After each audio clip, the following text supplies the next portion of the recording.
Magandang gabi, Philippine Air Force. Alamin natin ang magiging lagay at taya ng panahon ngayong gabi ng Huwebes, 16 April 2026.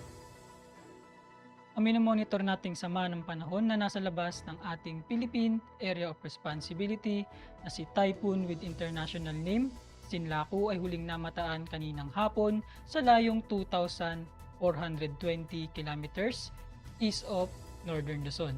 Taglay ang hangin na umaabot ng 150 km per hour malapit sa gitna at may pagbugso na umaabot hanggang 190 km per hour. Patuloy itong kumikilos pahilaga na may bilis na 10 km per hour. Samantalang patuloy pa rin ang pag-iral ng ridge of high pressure area kung saan mag-e-extend pa rin ito sa Northern Luzon. Dahil dito asahan pa rin bukas sa buong Luzon kasama na ang Metro Manila, Visayas, pati na rin sa buong Mindanao ang mainit na panahon, bahagyang maulap hanggang sa maulap na kalangitan na may mga tsansa ng pulupulong pag-ulan, pagkidlat o pagkulog lalo na sa hapon o gabi.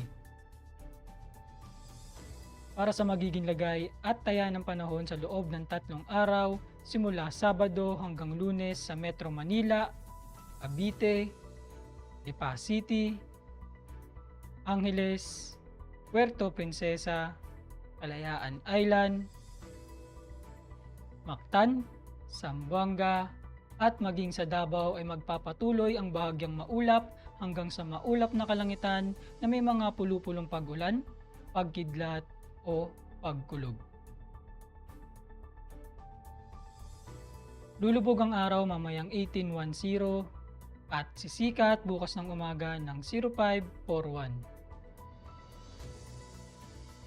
Meron tayong 2% decreasing moon illumination.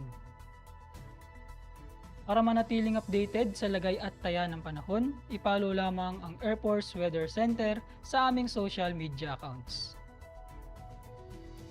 Yun lamang po ang lagay ng panahon ngayong gabi sa ngalan ng aming commanding officer na si Colonel Alvin Jan Quiugador, PAP GSC.